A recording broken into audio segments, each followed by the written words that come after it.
It's the Locked On Flyers podcast for Tuesday, July 9th, your daily dose of Flyers news, analysis, and high quality content that's trying to sort out what the Flyers depth chart is right now. Let's find the dead weight.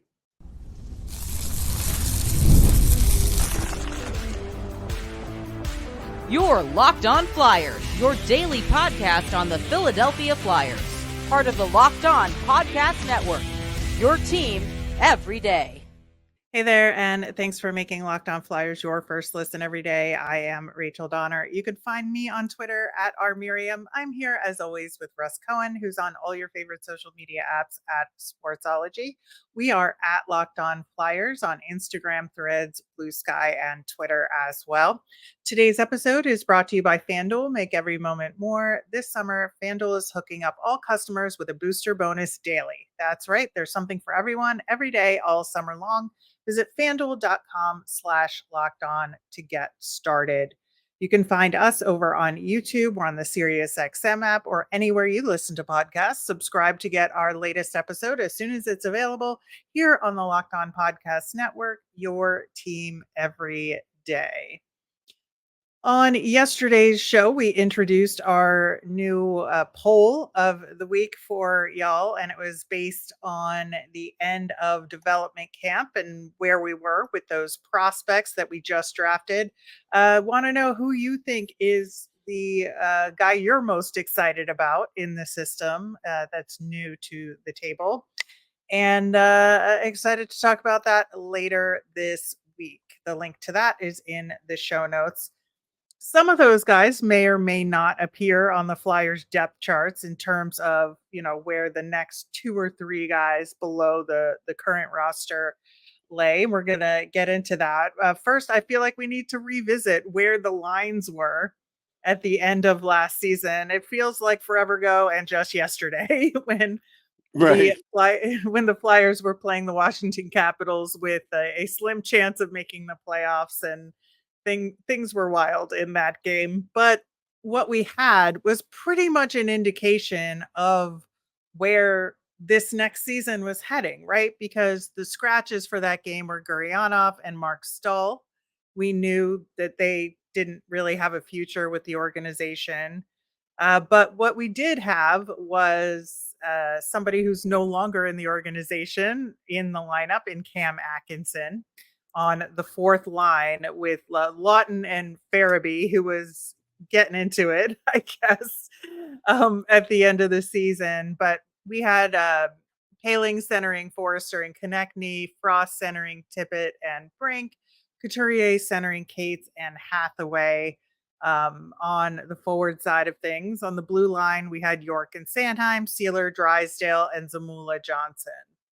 So in addition to that, we knew that Nick Delorier was injured and Rasmus Ristolainen was obviously injured as well. So those were kind of like the missing pieces. We also had scratches of some depth defensemen in Ronnie Attard, Adam Ginning, and on the forward side, Ollie Lixel. So that's kind of where we wound up. Just even thinking about it now with a little distance, how you feeling about it? Oh, horrible. That fourth line should never have been the fourth line. They should never have put Ryan Paling on the first line ever. Even if you feel like for 10 minutes he's your best center, which he wasn't. None of that should have ever happened. That's all desperate, ridiculous moves that didn't get him anywhere. Yeah, I think so. I think that, we said as the season was ending and we knew the chances were slim to none, why not put Attard and Ginning in on the blue line? Put Frost on the top line. Like at Frost, least, two of those guys didn't belong on the fourth line. It was just a joke. Yeah, to be fair, there was a lot of shuffling that happened during that game. So, the lines didn't really end up that way, but that's where we started at the beginning of that game. And I think, looking at those players on the ice for that game, like, was that the real depth chart of the team? No, it wasn't. It was the depth chart that the coaching staff decided was for that game. That's what it was. That was a one game okay, we're going to mix it up here, fellas, and hope for the best. Yeah, one name I didn't really mention was Ryan Johansson because that was obviously part of the trade situation. He was at home Uh, watching. but he was, injured. And I think it's really interesting to take a look at it. So if you have Ryan Johansson, Nick Delorier, Rasmus Ristolainen, if those three guys were healthy, do you think they would have been in the lineup? Not Delorier, but Ristolainen for sure. And who was the other? Johansson. Johansson? No, because Torts doesn't like him. Yeah, I think he would much rather put Scott Lawton in at center, and I don't think Yeah. he would have scratched Scott Lawton on the last No. game of the season, No. just as a sign of respect. But Right. I feel like, we have to look at it like neutral to who the coach is, right?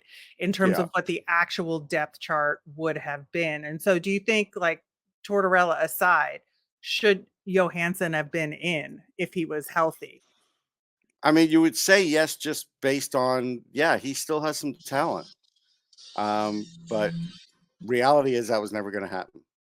Yeah, I think so too. I think that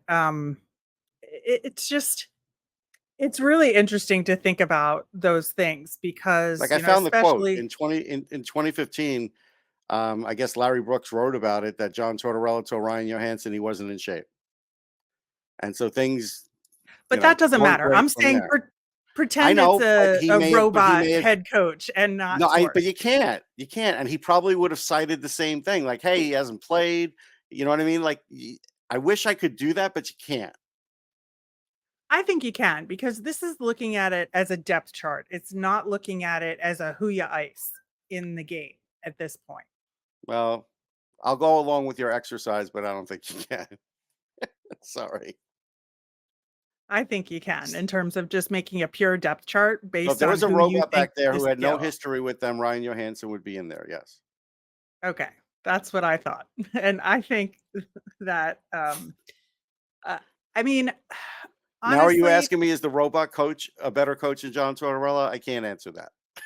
no, I think the robot coach is just saying based on pure skill alone, Okay. who's the fourth best forward in the organization at that time to put in the center spot. Well, the thing is, you could have put Johansson in there, and then you might not have played someone like Cates, who didn't have a good second Mhm. half like that. It may, and then Lawton would still be in there. You know what I mean? Like it might have shook out like Yeah. that.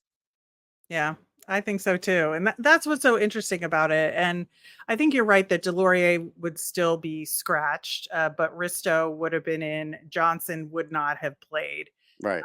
And I think that's the fair way to look at it in terms of a depth chart. That, like, Johnson is the seventh forward in that circumstance, and that's where you go from there. I do think that looking at Addard and Jennings and Lixel, they are like the next guys up, right? So if you Yeah. put Addard and Jennings right below that as a pairing, underneath Johnson, and then you have Lixel as your spare forward, right? Yeah. So I think that is kind of where you end up, and I think that it's really interesting then once you go forward and start adding other people in and subtracting people from this lineup because, as I said, Atkinson is now gone. So that's a forward spot there who moves up in our estimation. And so that's really kind of where we go next is who are we adding in? Who do we think will be back based on injury? Who are we subtracting? And then kind of suss out who the forwards are going to be. And we are going to do that coming up next. I love sports. I love them so much, I never want them to stop. And now we're in full swing for summer sports like baseball. We absolutely miss hockey, but FanDuel lets me keep the sports going whenever I want. All I have to do is open the app and dream up bets anytime I'm in the mood. And this summer, FanDuel is hooking up all customers with a boost or a bonus daily. That's right. There's something for everyone every day, all summer long. FanDuel has odds for Major League Baseball, Wimbledon tennis, the Paris games, with over-unders on medal counts by country, soccer, and so much more. So head over to fanduel.com/lockedon and start making the most out of your summer. FanDuel, official sports betting partner of Major League Baseball. All right, so looking at the additions to this lineup, obviously number one on that list is Matvei Michkov, right? Right. So he slots in your top 12. Mhm. It's you can debate, and we will, where he belongs in that top 12, but he's in there. Johansson is a question mark, but you have to sort of include him in this conversation with the assumption that he's healthy, right? So this is Yes. like a depth chart, assuming everybody's healthy. Right. And you have Nick Delorier back in as well, and Rasmus Ristolainen, but we're just talking about the forwards right now. Mhm. So I think, based on that, is there anybody else we're adding in that is not currently signed or a prospect?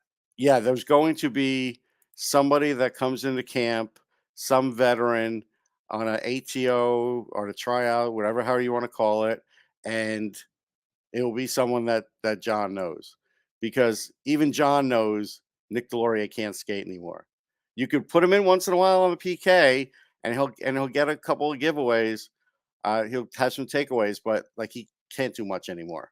And so you're really at the end of cycle here. I think you were at the end of it half season last year, but they extended it, and now this is like you shouldn't have him in there anymore. It's slowing your team down if you do. The best thing, again, you like him as a locker room guy, fine, scratch him every game. That's my recommendation. But there should be somebody either from the minors or somebody else that you could get that will at least add to the team speed rather than just using him because he's a good influence. Yeah, so that's an interesting conversation to have of that versus one of the prospects Hmm. that could make the squad instead. I think, on an ATO, I don't have any problem with it. But I think that actually signing somebody prior to camp it is where I would have the problem. Well, I don't think they would sign anybody at that point, but I think during camp they'd start looking at it and say, "All right, well, look, we can't put Lixell on the fourth line," which I agree with. So he doesn't get in. They brought in two guys from Europe, but one might slot in at center, neither might slot in. You have to see. So if all of a sudden they look at those things and they don't like any of them, somebody's going to come in Yeah, because so then they're going to be short. let's start at the center position Hmm. because I think when you're looking at the depth chart there, I think right now Morgan Frost is your top center. Right? And this is not like who's going to play with who. This is No, no, just no. a strict ranking of the centers in terms of who we'd consider. So I have Frost at number 1, Couturier at number 2, Paling at 3, and then here's where it gets interesting, right? Right? Would you agree with that top 3? Yes, I agree with that. Okay. So we have new guy Abels, right? Who they seem to like and they signed to a two-way Hmm. contract who could potentially slot in there. We have Rhett Gardner, who's been with the Phantoms, who's got a two-way deal, who has gotten a call up. We have Eklund, who's a wing or a center, who they just signed, right? We Hmm. have J.R. Avon, in the organization. And then we have to talk about, in theory, in a depth chart situation, not in a reality, Jet Luchanko. Where does he slot in this depth chart, right? So I'm just curious, like, where do you go next in the 4 slot? Well, I don't think Jet Luchanko ranks on the slotting yet. I don't. I think he needs to have another really good season. To me, he's not ranking anywhere yet. Okay. As far as the other guys, I think the issue is it depends where you're going to play Lawton. Like I know Cates is not going to play center anymore unless he has to, but it really depends on where you play Lawton. Because you can make the argument if you play Lawton at center, then there's room for Lixell in the lineup. You can make that argument, just not on the fourth line. That's all. So that could be the one spot where all of a sudden, a phantom player could move in there, assuming the Euros aren't ready either. Like if it's choice of those three. So that's a possibility. Yeah, I think so. And that is like a big question is, do the Flyers consider Scott Lawton a center, or do they consider him a wing? And that's a big question that they are going to have to answer. I think for the purposes of this conversation, I'm considering him a wing just because that's where he plays the best, Right, and he right. actually is a wing that happens to play center. So I think that's where I'm putting it, and I'm honestly not sure then who that 4C is. If it's Abels, to me, could be the direction they're going in. But I do think that you do have to consider Rhett Gardner. You do have to consider Eklund in this Yeah, I think conversation. you consider them. They're going to be in camp. Uh, I'll bring up another one. I would let Lixell fight it out with Brink. I can't say Brink's definitely in the lineup. Just because they gave him a contract doesn't mean. Well, that's on the right wing. I'm just talking center. I know, but you said you started to talk about wing with Lawton. Okay, at center, right? I'm with you on all of this. I Yeah. don't think there's any So other options, and I don't think you could use Rhett Gardner for more than a week, honestly. no, and then it's just a question below that. Once is J.R. Avon going to be a part of that conversation? No, Right not now, yet. he's not. He's at the bottom of that list, in my Yes, opinion. he has to work his way up. Yeah, absolutely. So let's talk about the wings on the right side, because that's where Mitchkov is going to be, right? Hmm. So if he's, say, Konechny is your top right winger, Mitchkov is in the 2 slot. Hmm. Brink is in theory in that 3 slot, but you're saying that Lixell could be a part of that conversation in the 3 slot if you consider Hathaway in the 4 slot, right? Right, but the problem is, and Briere brought it up because he knows Torts. Well, Hathaway has played up and played on the third line, but having Hathaway play in the third line really screws things up It because he's does. really not a third liner, and it's better if he is on the fourth line because it's better to put in somebody who's more comfortable being on the third line just because they can't play the fourth line. So I don't like the fact that when they play Hathaway up, I don't think there's that much to gain there. He's the same player on either line. So just put him on the fourth because he knows how to play that. Then on the third, you could have an actual competition, assuming the coach wants that, because he may not. Right. And so when I'm ranking them, I would put Lixell above Hathaway in that conversation. So Right. it's like Brink and Lixell are kind of tied at 3 for Mm-hmm. me, and then Hathaway is at 4. Mm-hmm. But that's where we're at in terms of the main roster. Who's ever out of the conversation is one of your 2 extra forwards that you Right. have on the roster, right? And Right. then after that, I think you have the new guy Richard as the next one in the list, and then Denoye, which that's a big jump down based on how Denoye He's got to climb his way back from the rubble. I mean, 2 years ago, he was in much better position than he is now. So when he was playing games with the Flyers. Yeah, and so that's what's so interesting about it to me is like they're pretty solid at right wing in terms of who's on the roster, but then after that, I think it gets a Yeah, little depth-wise, they're not jumbled. solid. They're solid just at the level of fielding an NHL team, and then after that, it kinda gets weak. Yeah, because I think the other option there is Samu Tuamala, who is also nowhere near ready. Now, I No. think in the grand scheme of things, maybe Tuamala has an edge over Denoye right now, but they're still Yeah, if he way can at the score, but bottom. right, so here's the problem, though. So, let's say Tuamala comes out of the gate, scores 15 early, and then he ends up with, 23 the rest of the year. It's like, are you gonna reward him for the early goals? Last year, he did half a season, a good bad season too. So, like, I need either a much higher output first half of the season from him to even think about it, or I'm going to have to wait until later in the season to see if the consistency is there for Yeah, I Tuamala. think I think that is, gonna be part of that conversation. But right now, like Tuamala is at the bottom of my list. I think it's close with Denoye, but I still think Denoye has more Well, he potential. does more things, so at least if you bring up Denoye, Yeah, he does more things on the ice than Tuamala does. that is true. That is true. Like not looking at the points, because I understand if you're just looking at the points Right. conversation, Tuamala seems like he has the edge. But having watched them play, I really feel like that you're right, that there's more that Denoye brings to the table overall, even though the scoring hasn't been there. So Yeah. we have to look at the left side now, where I think Forster is in the 1 slot for me. Yep. Tippett is in the 2 slot. And Mhm. then I want Cates to be in the 3 slot, but I'm not 100% sure he's there. It's Lawton on Lawton's best day.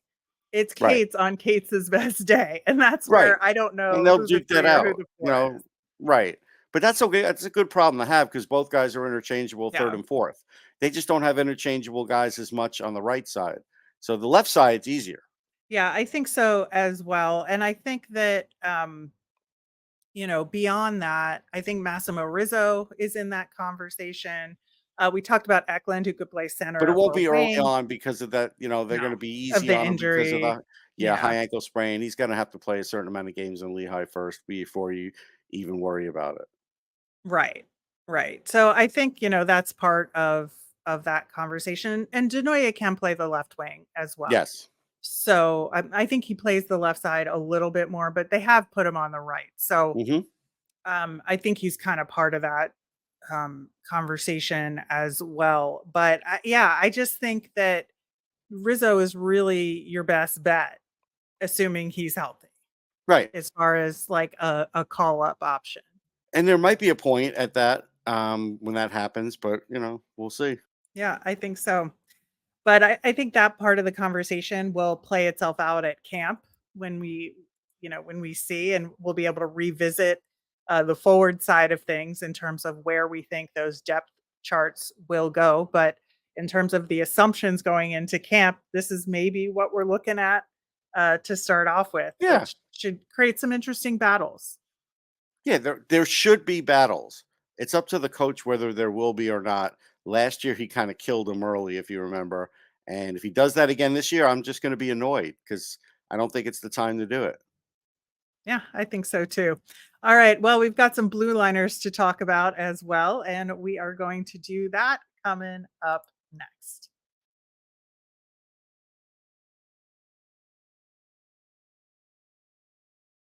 So, with the defensemen, I think that the main roster depth chart is a little bit easier than with the forwards. That's Yes. for sure. Now, we have York and Sanheim on the top pairing, and then I think it's Steeler on the left and Drysdale on the right in your 2 slots. Would you agree? Yeah. Yeah, on the top slot, it's still gonna probably be Sanheim on the left, York on the right, even though that's the opposite of what they are, but I think that's what he's gonna go with. I think Right. that's what he went with So, most last year, right? yeah, that is fair. I think it's just, they are the top 2 no matter what side they're Correct, on. because they can play either side, so, They that's can now. Yes. Which again, they're probably practicing both all summer long Oh, yeah. because they have no idea either. But Right, right.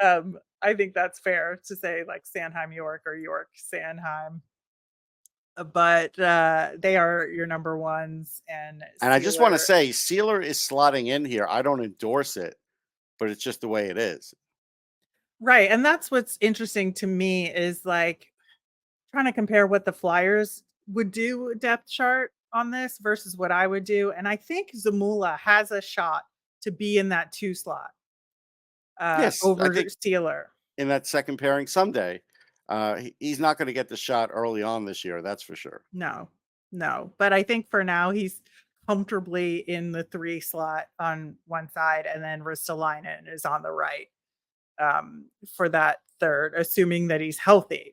Um, Right, there's a big old red big thing old hanging. asterisk there. Yeah, But I think again, in this exercise, if we're assuming everybody's healthy, fine. Risto has, at least before the injury, had proven to get a lot better. And I certainly would prefer him over like the best version of Rasmus Ristolainen over Eric Johnson.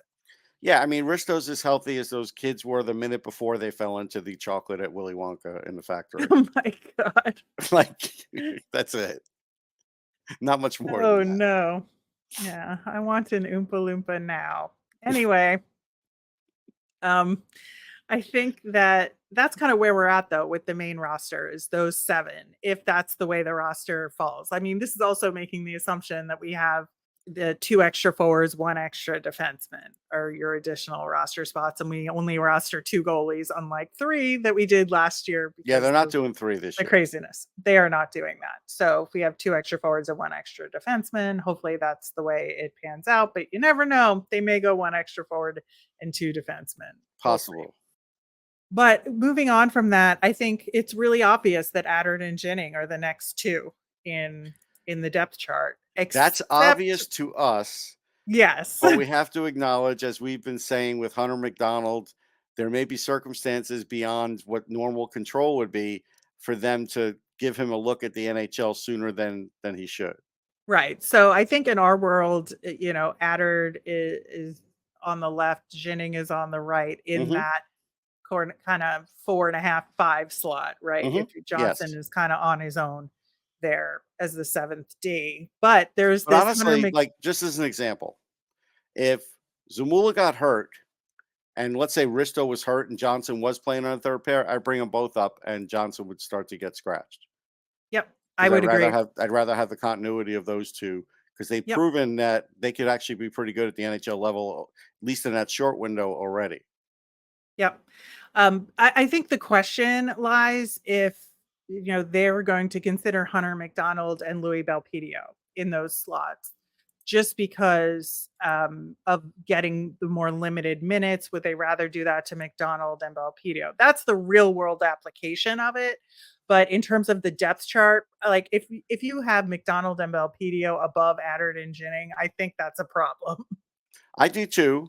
Um, doesn't mean they don't. And the thing is, even though Torch says they're not going to bring up guys for certain situations, they absolutely will. They proved that. So if they lose someone on the power play, even though we know how good Addard is on the power play, they may bring up Andre before Addard just to stick him on the Right. power play. That's a great possibility.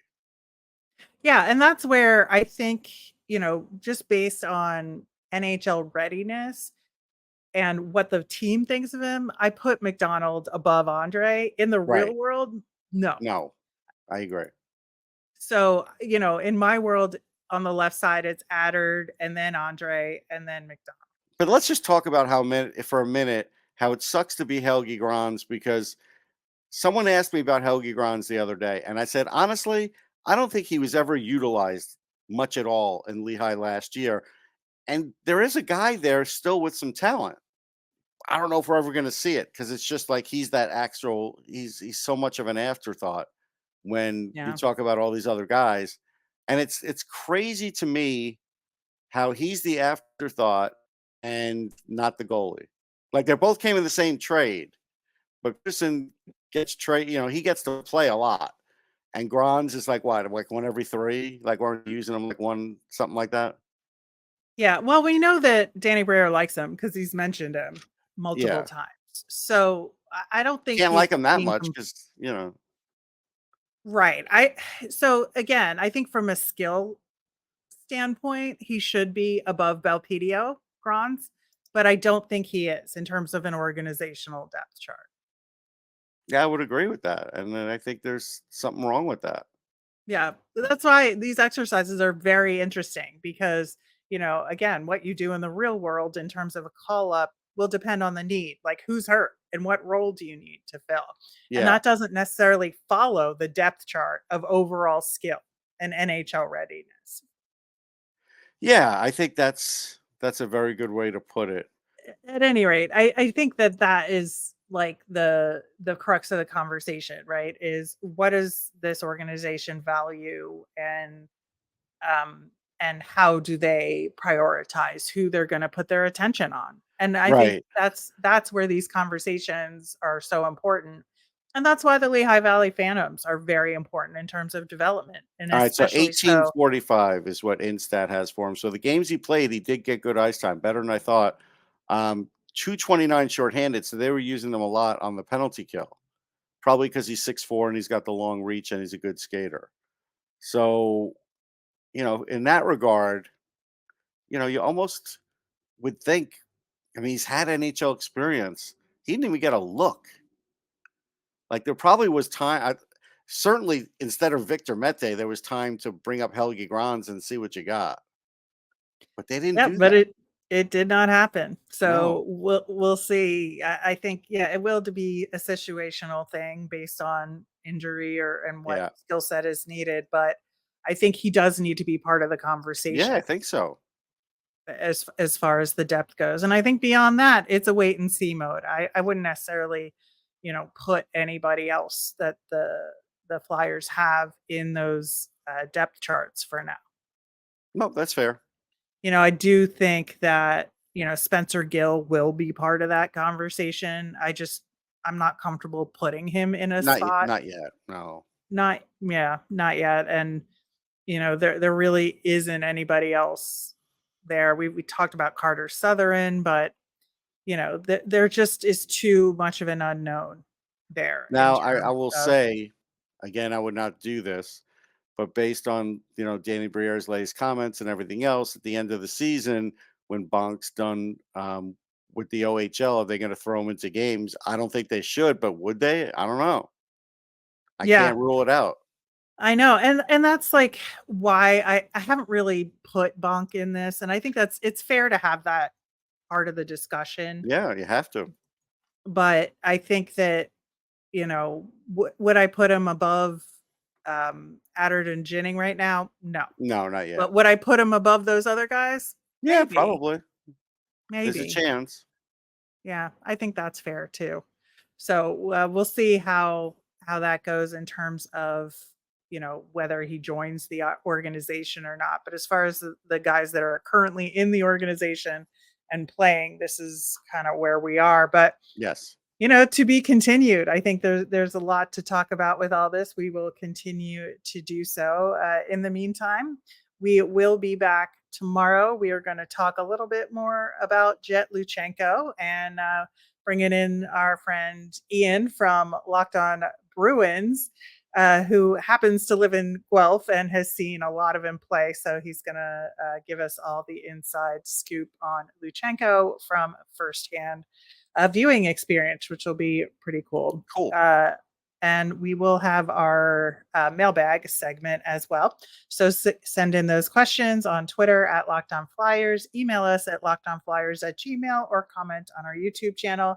I'm Rachel. I'm on Twitter at rmiriam. That's RMIRIAM. I'm Russ. I'm at Sportsology, SPORTSOLOGY. Locked On has launched the first ever national sports 24/7 streaming channel on YouTube that's also available on Amazon Fire TV and the free Fire TV channels app.